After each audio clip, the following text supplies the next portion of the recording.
Okay, let's start. Shall we start in prayer? Our Lord and gracious Father, we praise you and thank you for this time, Lord, that we could once again study your word, and we pray, Lord, for your Holy Spirit to enlighten us, give us wisdom. In Jesus' name we pray, amen. Okay, so we continue with the topic on ecclesiology. So, ang pinag-usapan natin dito, medyo Tagalog tayo ngayon. Wala ba tayong mga ano dito? Okay, si Father Chrissy, wala si Father Noel. Oh, okay, sorry. I had somebody left here. Are you from Uganda or UK? I thought Uganda. Okay, so pinag-usapan natin yung London Baptist Confession of Faith, 1689, and we're now focusing on the doctrine of the church. So that will be the chapter 26 of that confession. At napag-aralan natin, in the past, we look at the membership, we look at the leadership, and today we are looking at the membership, the importance of being members of the church. But before that, I would like to look at the very beginning of the local church. Paano nagsimula kaya yung simbahan or yung iglesia sa New Testament? At ito ay magandang pag-aaral dahil madalas parang pupunta ka lang sa pagbabasa ng New Testament, then you assume that ang iglesia ay nandun na. And masama ang tamtam, ay! Nakakatuwa sa logo niya. Ay! So, ang pag-iintindi natin, madalas, tulad ko, galing ako ng iglesia, iglesia, sorry brother, hindi ako nangaagaw, Romano-Katoliko, so yung pag-iisip ko ng iglesia, andun na palagi, may mga simbahan, may mga kaparian, so those are things na nasa isip ko, nung nagbabasa ako ng Bible, tapos dun lang yung medyo conflicting. At ito yung pag-usapan natin this morning. Ang model makikita natin, bakit tayo na iglesia, ay dahil ito ay something that happened in the past. And the beginning is the Old Testament. Mula sa Old Testament, makikita natin na ang mga tao ng Diyos, kasi ito, tayo, nagtitipon tayo bilang mga tao ng Diyos, the people of God. Ang mga tao ng Diyos noon, simple lang dapat anak ka ni Abraham. Magiging membro ka ng nasyon ng Israel. You have to be part of the nation of Israel. At ang iyong pagsasamba ay napakasimple, nakafocus lang sa templo. So you have the temple and everything that you are doing involves the temple. So you have the priests, you nagsiserve sa temple, you have the feasts, mga piyesta, it's all over around the temple. So, hindi mahirap. At kung magtatanong ka, sino yung mga leaders ng simbahan, ng iglesia or ng templo or nung time na yun, nung nation of Israel, napakasimple lang. Mga pare, kaparian. And yun kagad. So, pag ipinanganak ka, ikaw ay Israeli or Jew, you are automatically, as you are, tawag nito, circumcised, you become part of the covenant people of God. Ganun lang siya kasimple. The problem came was in the AD or BC, 586 BC. So, nilusob sila ng mga Babylonians at ang buong nasyon kinuha, okay, tinanggal at nilagay sa iba't ibang lugar, particularly dun sa lugar ng Babylon. So, dun sila napunta. Sinira yung templo. Anong mangyayari ngayon? Walang templo. Pag walang templo, problema dahil yung mga kaparian ay nagsiserve sa temple. Paano ngayon sila magsiserve? Wala nga temple eh. Pero they still know the heritage. Andun pa rin yung kilala nila kung sino yung mga pare, sino yung mga yung race nila, descendants sila ng mga high priest. So alam pa rin nila yun. So they followed on that. Pero hindi sila gumawa ng mga templo. I mean, they didn't build temples all over Babylon. Okay, so there is only one temple, and that temple can only be built in Jerusalem. Ganun na siya kasimple. So, ang ginawa nila, they started to have synagogues. So, ito yung panimulain ng sinagoga, and instead of having the priests teaching, doing the teaching, because actually the priests are not teachers. Okay? They might be scribes, they might be keeping the law, but they don't explain the law. Hindi nila trabaho yun. That's not their specialty. And therefore, there is a religious group who studied the scripture, the Old Testament, which we now call the Pharisees.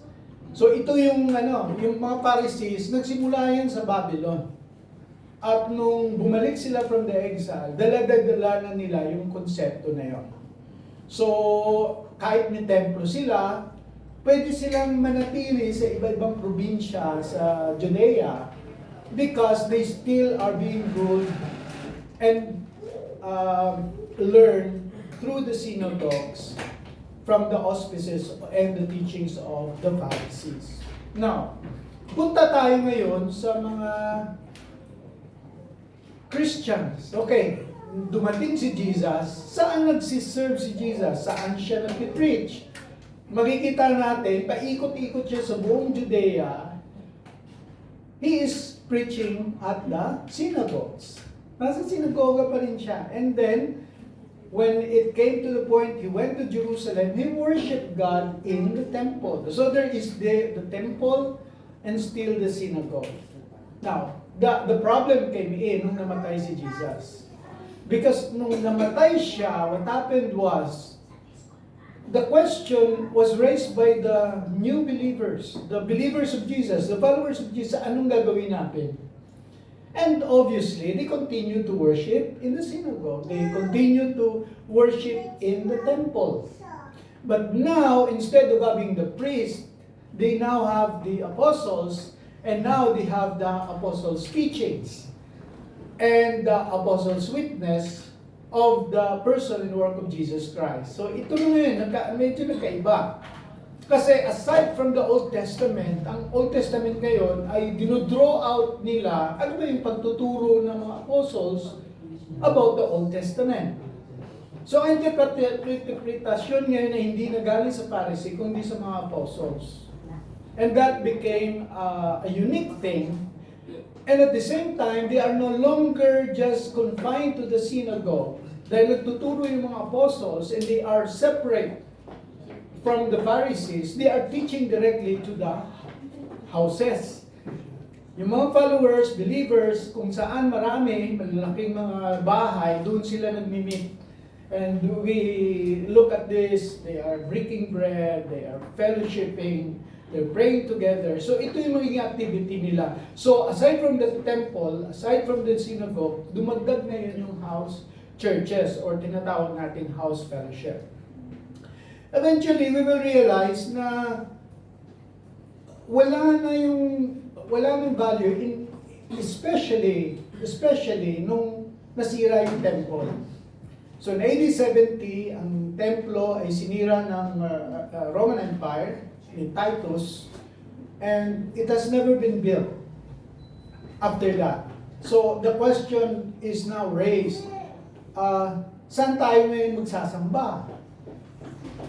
So they continue to go to the synagogues, but eventually we will study that they were being kicked out of the synagogue. And they have to form churches. This is now the time that they have churches. Magulo kasi yung word ng church. Kasi ang church, well, hindi natin alam yun eh. Ano ba yung church? It comes from the word, German word Kirk. Okay? Church, Kirk. Pero hindi yung ang simple na word is the ecclesia. Ang ecclesia ay ibig sabihin, gathering. To be gathered. Yun. Ang galing niya, the word came from the Greek. Ang tawag sa kanya is the assembly. Okay? When the Greeks call for ecclesia, they will be calling for an assembly. At doon sila nagdi-discuss or nagdi-decide Yun yung principle ng ecclesia, which is now being used by the Christians. The term is used by the Christians as a gathering. May implication kaagad sa atin sa 21st century, sa time natin. Kasi may mga siraulo na akala nila, may church sila dahil nag-o-online sila. Katangahan yun. Okay, katangahan. Bakit? Kasi ang meaning ng ecclesia is to physically assemble and gather together. Okay? Assemble and gather together. So hindi po pwedeng, okay, mag-assemble tayo. Ano po, global tayo. Meron tayong mga membro dun sa Egypt, sa Europe, sa America, ganyan. Hindi church yun. Ang church is a physical gathering of people. It's a physical assembly. Ito yun. Ito. You can never have a church, local church, I mean, na matatawag mong totoong simbahan. Of course, we believe in the universal church, but in the manner that we read in the New Testament, especially in the epistles, everything that is mentioned there are not spiritual churches. They are all, basically all local churches. Church in Rome, church in Ephesus, church in Galatia, church in Corinth. These are all church located in one single location. So, now, paano natin nakita yung progression? Nakita natin ito na sa Acts chapter 2 verse 41. Nung nakinig sila kay Peter, nag-preach si Peter, and then those who had received the word of Peter were baptized.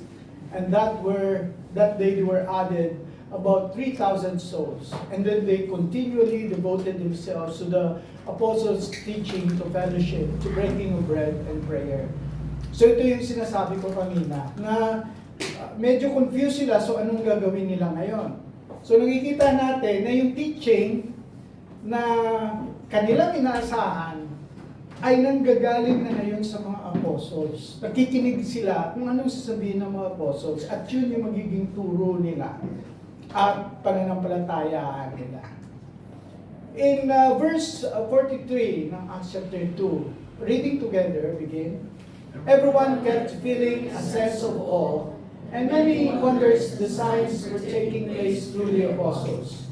And all those who had believed were together and had all things in common. And they began selling their property, possessions, and were sharing them with all as anyone might have need. Day by day, continuing with one mind in the temple, and breaking bread from house to house, they were taking their meals together with gladness and sincerity, praising God and having favor with all the people. And the Lord was adding to their number day by day those who were being saved. So, napapansin natin na patuloy nilang ginagawa yung kung ano yung ginagawa nila before. They continue to worship in the temple. Ang nagdagdag is that now, instead of just hearing the Pharisees, they're now listening to what the apostles are teaching. And now, instead of just focusing on the synagogue, they are doing their fellowship house to house. So bahay-bahay na yung pinupuntahan nila. So that is the pattern that we see. Now, alam nyo, pag pinag-aralan nyo yung Reformation, if you're very familiar with the Reformation, si Martin Luther never thought of going out of the Roman Catholic Church. Maling pagtuturo yun na nag-invento si Martin Luther. Kaya nga ang tawag sa kanyang,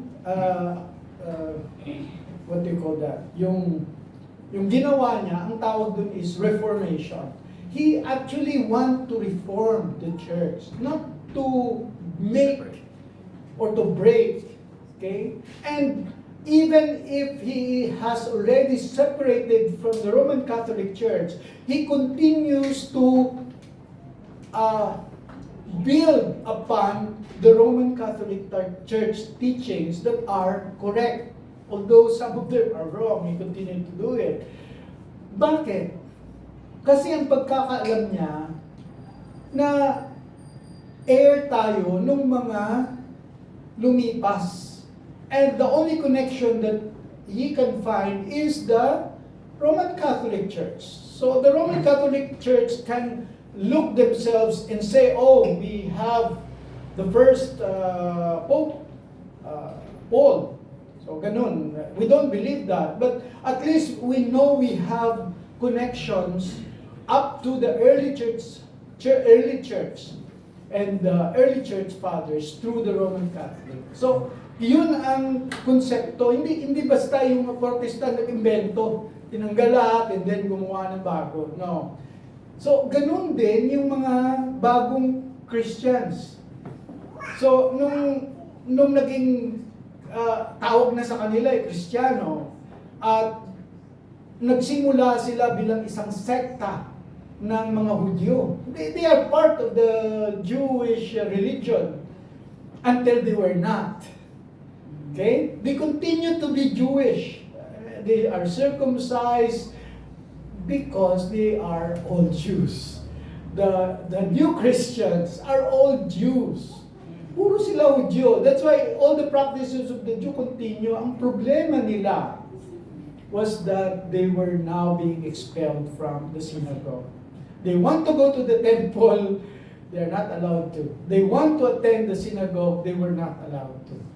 So parang si Martin Luther tried to reform, tell them the good news and try to change the synagogue or temple, but they cannot because they are being expelled. Sila yung sinisipa.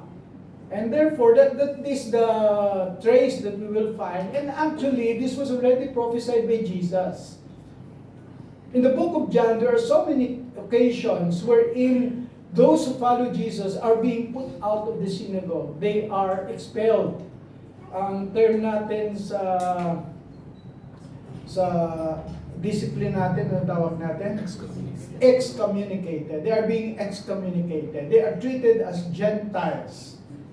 Okay? So, ganun nangyayari. So, sabi ni, yung bulag, na inil ng Panginoon, saka insist niya na siguro naniwala din kay Jesus na galing sa kanya. So he was kicked out of the synagogue.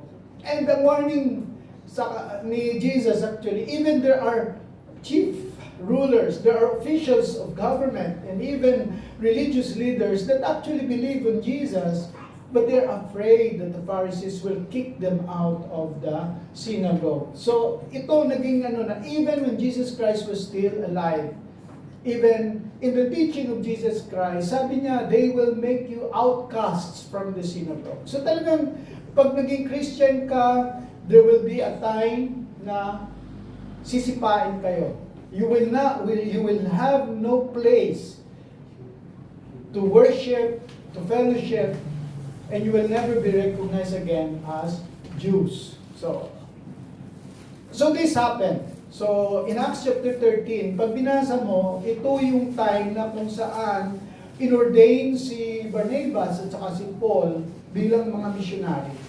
And the first missionary journey na pinuntahan nila is the area in Pisidia, which is called also Antioch. So, very confusing.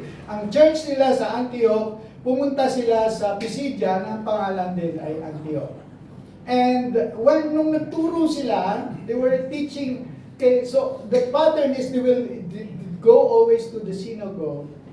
At ang mga tao makikinig sa kanila, unang pakinig ng mga tao, it clicks talagang, yes, it's true. Pag binasa nila yung Old Testament and the life and the claims of Jesus, na talagang tamang-tama. Kaya ang dami talagang naniwala. Every time they say, they preach, they share, ang dami naniniwala. The problem is the leaders of the synagogue.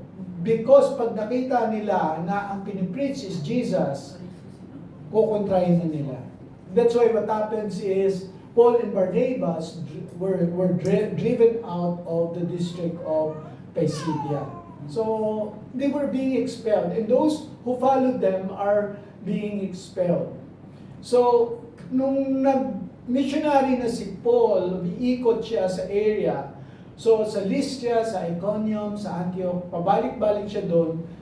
Ganun din, hinahabol siya ng mga religious leaders. So, sabi dito, through many tribulations, we must enter into the kingdom of God. But Jews came from Antioch and Iconium, and having won over the crowds, they stoned Paul and dragged him out of the city. So this is basically what is happening. At the very end, even up to Acts chapter 28, ganon, na sinisipa yung mga Kristiyano out of the synagogue.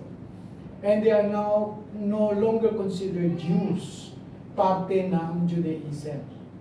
Now, the pattern then that happened was, what now? Wala na tayong pupuntang synagogue. Wala na tayong mga priest, wala na tayong mga Pharisee. So the apostles now started to appoint officials, leaders, we call elders. And within the elders, eventually, Titus and Timothy will be written by the Apostle Paul to also appoint deacons. So you have the elders and the deacons. We're talking about the Baptist distinctives on the two offices of the church. Ito makikita natin as we go on in Acts chapter 14. So, ang pattern ni Paul is that he enters the city, first preach in the synagogue, gather the believers, endure opposition and expulsion, continue teaching the converts, and then he will recognize a local church and he will appoint elders in the church.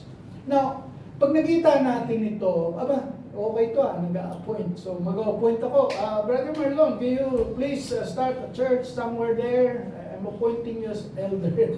Hindi pwede yun. Okay, we will learn that because the apostles were the global elders. They are elders, nabasa natin kanina, yung binabasa natin sa 1 Peter chapter 5, na they are fellow elders, sabi ni Peter. But they are the universal elders. We are local elders of the church. Yung mga apostles naman, they are universal. Okay, they are elders of all churches all over the world. Okay, so nag-appoint sila ni elders. So you see the structure, may pagtitipon, tapos nag-assign ng mga leader. Again, ang pinaka-clear na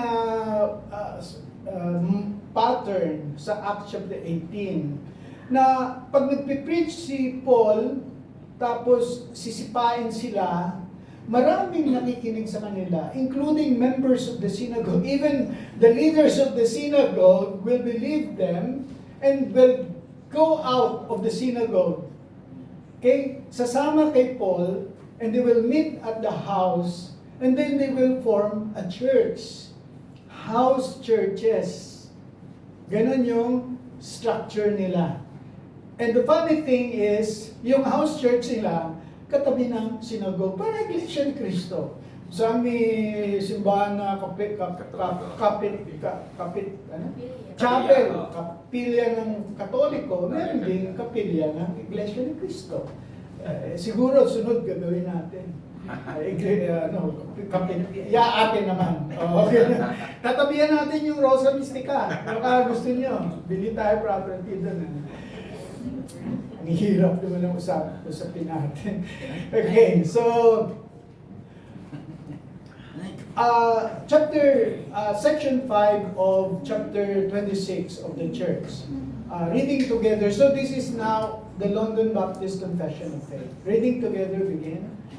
And exercising the power entrusted to him, the Lord Jesus calls those given to him by his Father out of the world and to himself through the ministry of his word and by his Spirit. He does this so they may walk in the ways of obedience and he prescribes in his word.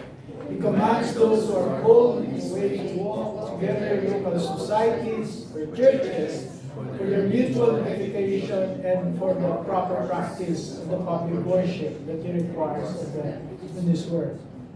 Now, alam mo, pagka nakikinig ka ng The Great Commission, sabi niya, oy, lahat kayo. Kasi galing ako ng Campus Crusade for Christ. Mayabang ako na CCC. So, talagang ito yung core text namin. Matthew 28 yan, verse 19 to 20. Bawat isa sa amin dapat mag-disciple. If you're a disciple, you disciple a disciple. Wala si brother dito, Richard. Okay? So, disciple a disciple, ganun. Pero, so, noon, we don't talk about church. For the past 6 months or a year na naging Christian ako, naging membro ako sa school namin, nobody talk about church. And then I read, ito yung tinuturo kasi Matthew 28, verse 8, you make disciples, okay? And then, baptize them. Teka, ano ibig sabihin nito? Gagawa ko ng simbahan, babaptize ko yung mga membro ko? Bagay parang ibulo yun. Baptizing them, tapos tuturuan ko sila, teaching them. And then I realized na, tantang, ikaw ha? So, pag niisip mo, teka, hindi ka ba ako yung isang disciple to? Hindi discipling to. This actually is building, putting up a church. Putting up a church. Hindi natin responsibility. Bawat isa tayo, magdi-disciple tayo, magbabaptize tayo, magtuturo tayo. Yung binigyan nun, apostles. And then we realized na, okay, trabaho ng simbahan, magtayo ng mga simbahan. So, this is one thing that we have to realize. Na nung bago akong Kristiyano, akala ko hindi ko na kailangan yung simbahan. Walang nagtuturo sa akin for a long time na dapat mag-attend ako ng simbahan, magpabaptize ako sa simbahan, mag-under ako sa mga leader ng simbahan at sila magtuturo sa akin. Akala ko, on my own, I can learn the Bible, I can do all things bilang isang bagong Kristiyano. Hindi pala ganon. Kaya ang sinasabi dito, local fellowship, dapat pag naging Kristiyano ka, it is but natural that you are added to a local church and you are baptized and you are being taught inside the church. So, ganun siya ka-basic.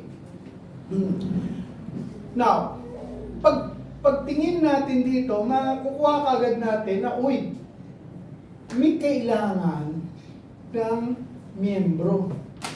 Kailangan pala, pag naging Christian ka, dapat magiging miyembro ka ng isang simbahan.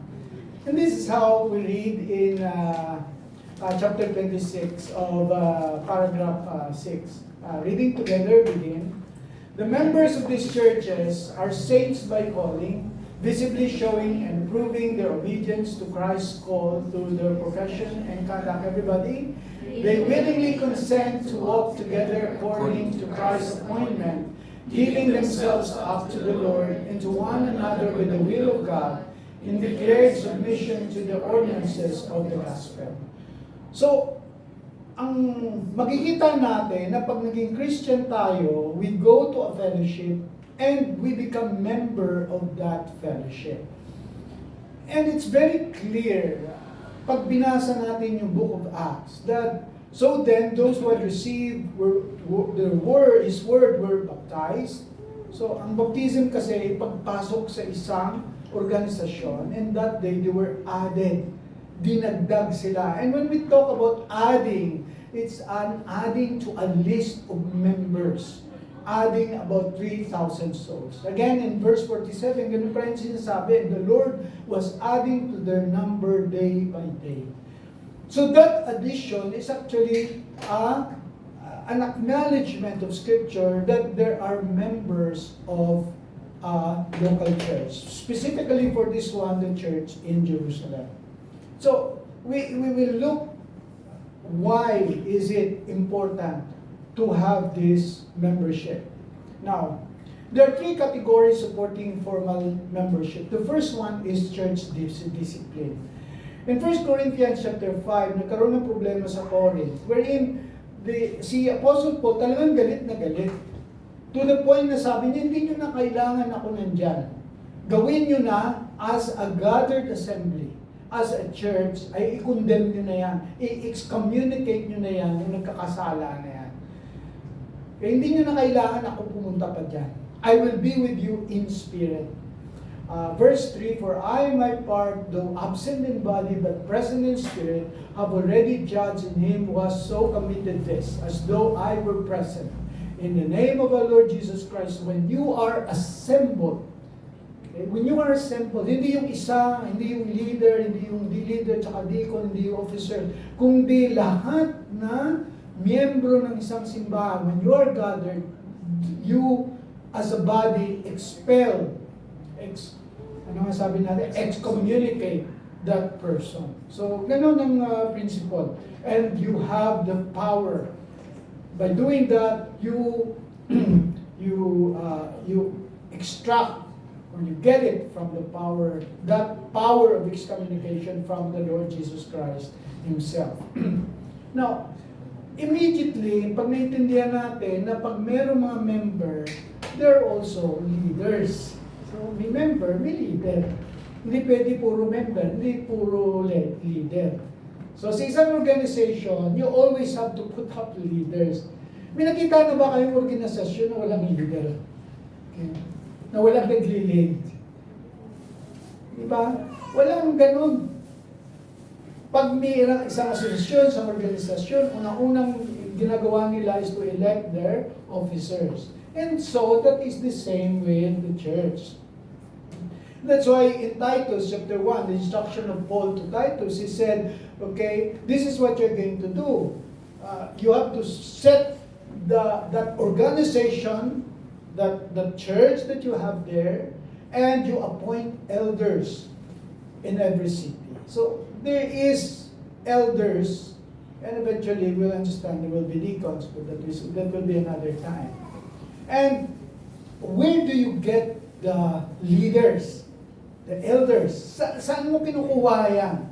Magre-recruit ka ba? Magtatawag ka sa seminary? Seminary, kailangan namin ng leader dito sa aming simbahan. Wala kaming pastor, wala kaming deacon. Pwede pa dala ka. Yung mga gagraduate dyan, pwedeng dito muna i-assign. Alam mo ganyan sa Pinas? And that's not biblical. It's not biblical. The concept of leaders is that the leaders comes from the church. Galing siya sa simbahan. That's why, yung inilik mo, dapat kilala mo. That's why, it should not be a new convert. Sino yun? Kasamahan mo. So that you will not become conceited and fall to the condemnation incurred by the devil. And he must have good reputation to those outside of the church. There is inside the church, there is outside the church. You elect people inside the church with good reputation outside the church. Hindi lang good reputation inside, but also good reputation outside. That is the beauty of the New Testament church. Kasi lahat ng mga pastor, elder, deacon nila ay galing mismo sa sarili nila. Kilala nila. Okay? Saan ang kaguluhan ngayon sa mga iba-ibang simbahan? Kasi kung sino-sino lang yung na-appoint or sino-sino lang yung pinupunta. Kasi merong mother. It may be a mother church, it may be a mother seminary. Ibang klase yun. Ang tinayo na organisasyon ng Panginoon ay simbahan. We'll see that later. So, ganun yung outgrowth kung saan ang mga membro pumipili ng kanilang mga officers. Now, one of the issues that I will always be discussing with you is benevolence. We collect money, kanino mo bibigay? When you look at the book of Acts, okay, nakakagulo. Especially in Acts chapter 6. Nakakagulo sila kasi mayroong mga ginugutom, mayroong hindi napakain. Dapat, sabi kasi ni Jesus, at saka ng mga apostles, ang ministry natin is a ministry of benevolence. We serve for the poor. paulit-ulit sinasabi ni Paul, paulit-ulit sinasabi ni Jesus. The organization actually is for the poor. Pero sinong poor? Ikot ba tayo dyan? Lahat ng mga pulubi, bibigyan natin ng pera. Ganun ba yung benevolence na tinatawag? Yung pagtutulong ba, iikot ka sa lahat? Oh, ito, kailangan niya, kailangan. Ganun ba yun?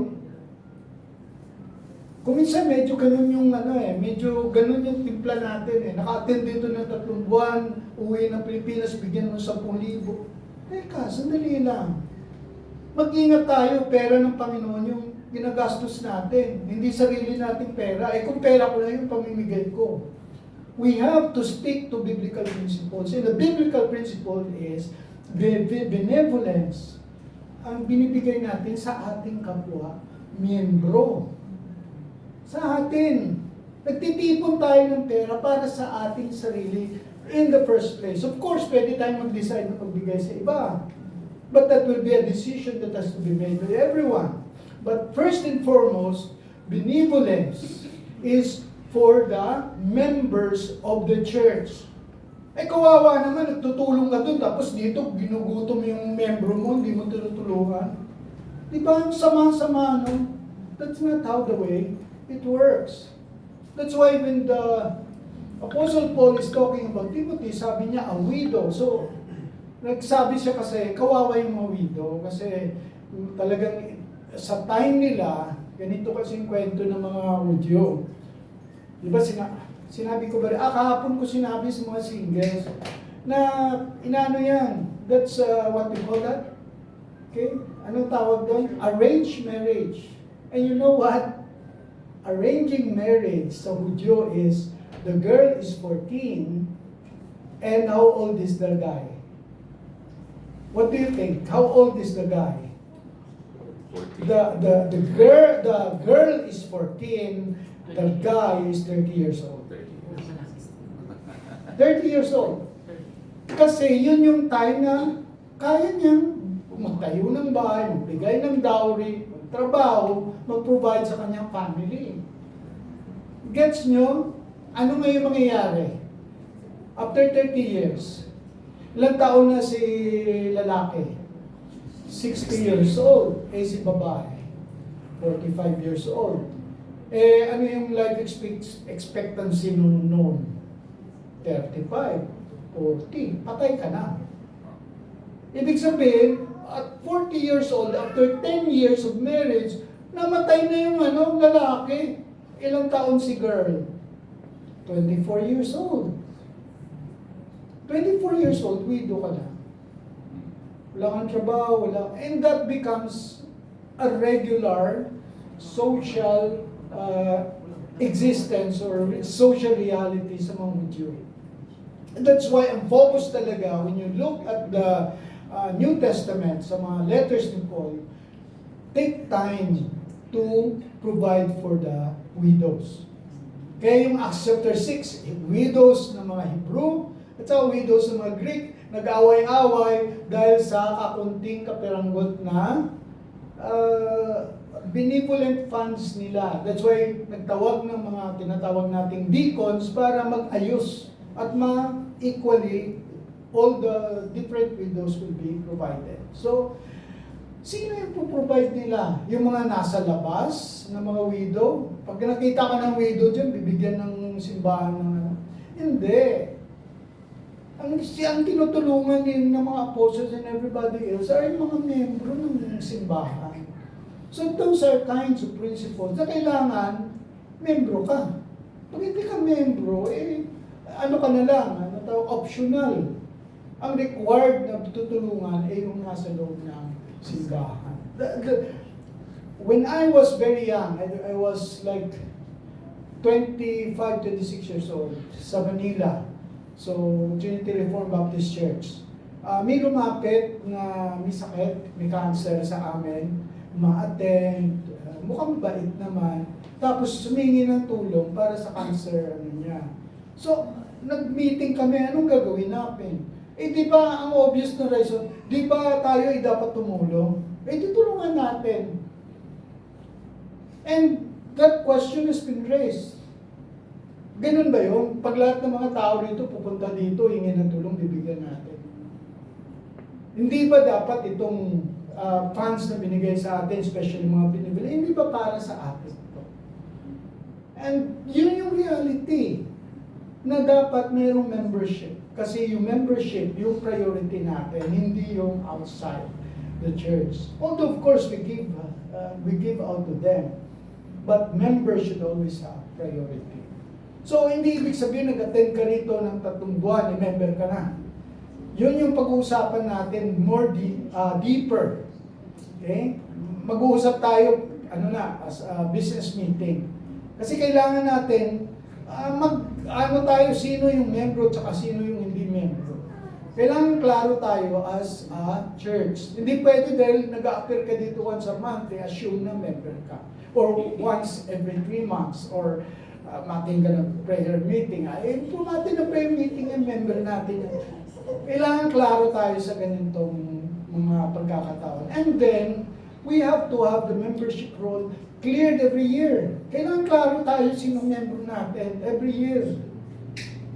Okay? May hirap yung sabihin mo na uwi doon sa Pilipinas, 1 taon na membro pa rin natin. In similar manner na yung mga membro dito or nag-attend dito ay hindi nagbibigay ng tithes and offering kasi may house church siya sa Pilipinas, doon niya pinapadala. Tapos ang mag-upo dito, kung kumakain dito, being fed by the Word of God, hindi makabigay ng tithes kasi ang tithes yun nandun. That's not reality. Again, i-remind ko kayo na ang church is an assembly. It's a physical assembly. Ibig sabihin kung saan ka, yun yung church mo. Hindi po pwedeng sabihin mo church mo doon, pero andito ka naka-assemble. Hindi yun yung binibigay sa ating pagtuturo ng New Testament. Again,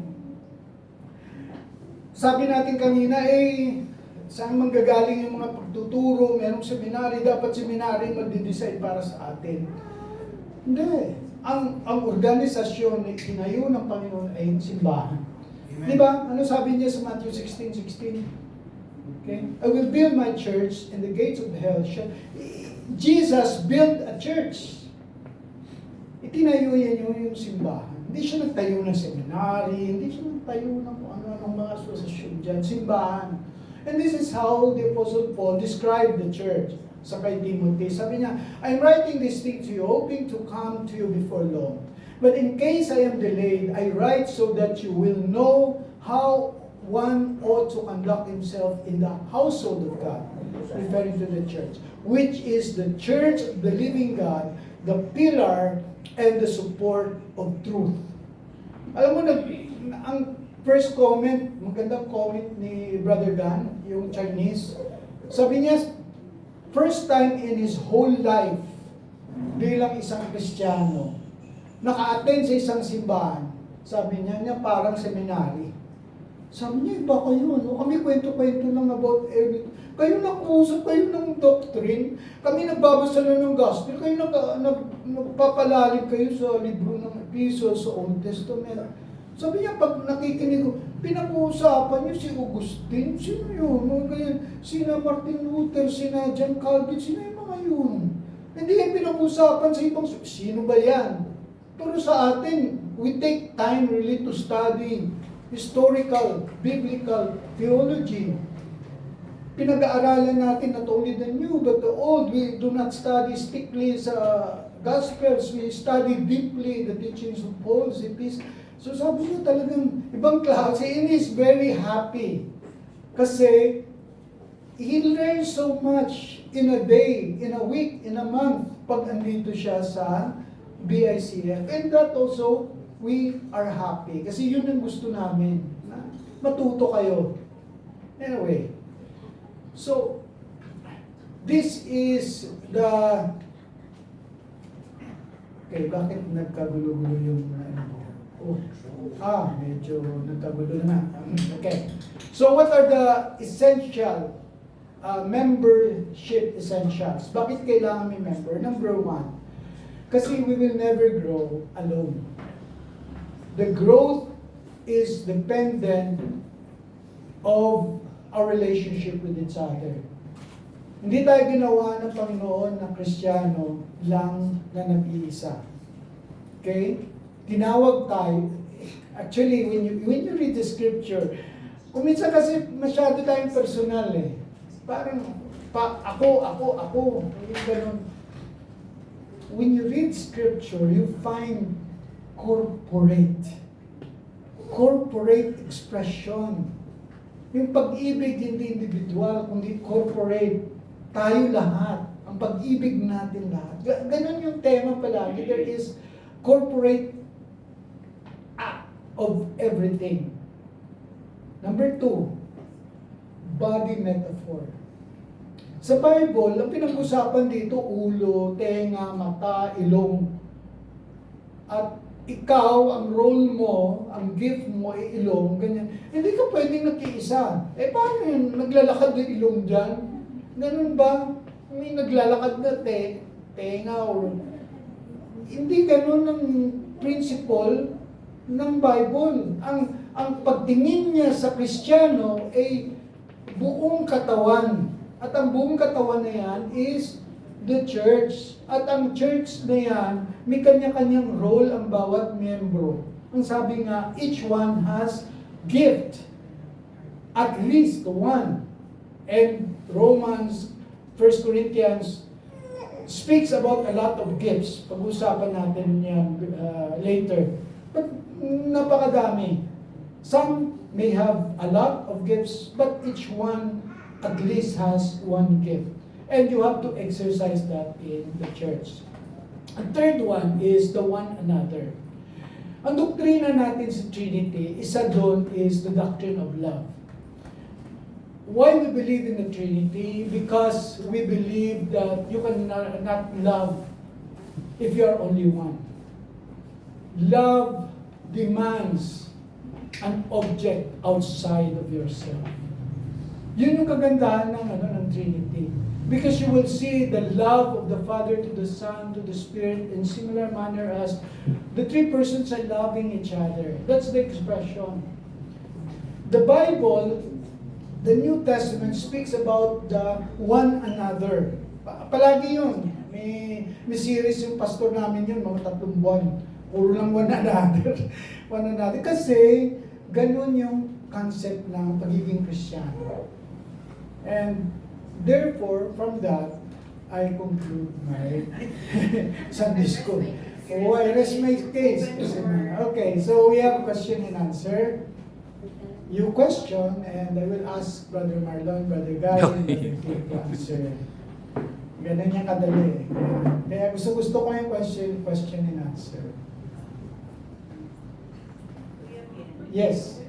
Yan dun sa case na sabi niyo po na yung elders or leader dun sa church dapat dun sa kanila nila. Were there some exemption or maybe transition? For example, some experiences, the lead pastor at some point died. Tapos wala pa kung So you have a classic example with Jim Elliot and Elizabeth Elliot.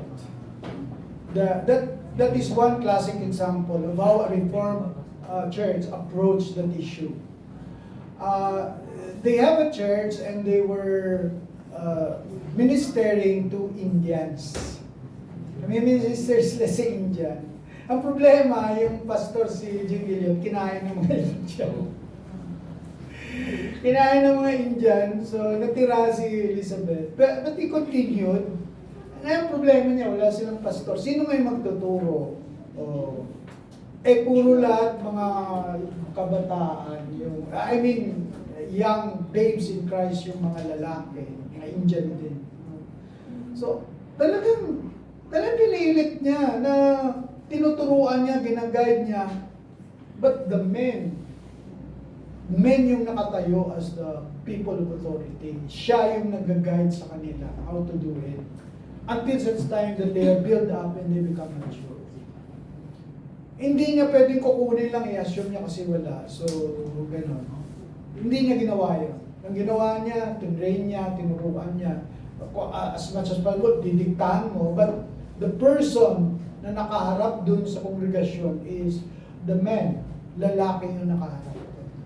Now, sa concept, okay, sa concept ng reform is, for example, ganyan, nawala yung mga pastor nyo, ganyan. And then, you have to train men, that's what we're doing.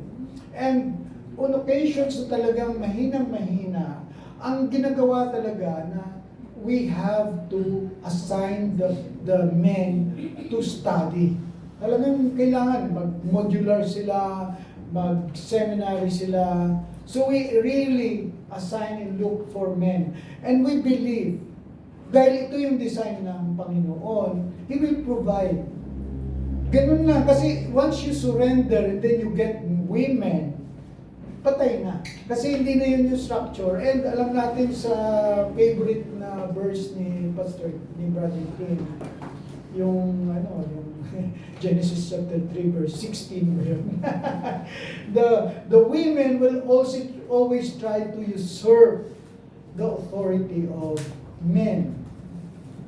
Ganun yung nangyayari. Kaya, I tell you, okay, pag tumingin ka sa YouTube, sino yung mga magagaling magsalita dyan? Babae. Yung mga pastora na babae, yung mga apostles na babae, ang gagaling. Ang gagaling. Gagaling pa mambola. I mean, talagang, kasi ganun yung nature ng babae. They can be better than men. But the design of God is for men to live in the church. So anyway, yun lang yung masasabi ko. Kuya, follow up lang. Were there possibilities? Kasi meron ako na isang church na sabi niya, pero man naman yung pinadala mo. Sa ministry of churches po kasi sila. It's not like Baptist na meron malamang. So there's a ministry of churches. And this church, suddenly, yung pastor nila namatay. So, ang nangyari, like, yung ministry of churches, they take rounds to teach in that church. Then eventually, they have decided to parang deploy one of the seasoned but younger pastors doon sa church. And is it also biblical if eventually that pastor will be absorbed? Kasi diba, he came from outside and then not from the spring of the whole church to start. Yung Baptist position about an independent church ay merong clause sa may clause tayo sa section 13, 14, and 15 ng ating confession. We actually allow not elders or pastors to preach. Number one yun. Number two, we allow to have associations. So even though independent tayo, we can have association of churches. Number three, we can ask help from those associations.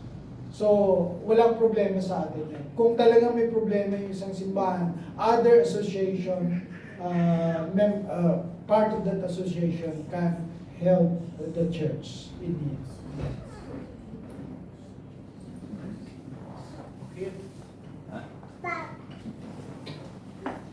Okay, 2 minutes. 11:45 tayo makakain. Pa-practice pa si Kim. Yes, go ahead. Ano ka ulit pangalan? Frank po. Frank, Brother Frank. Dahil yun yung Brother Frank namin. So, Brother Frank Part 2. Siguro po, di ba po na-mention ko po kanina yun sa regarding for church benevolence. So, siguro po gusto ko na po malaman yung take nyo, especially po sa mga pastors. Though, syempre nakapalipat po ng membership because we're attending, for example, dito po. So, di ba, you serve or you give kung saan ka nakasig ng word, di ba?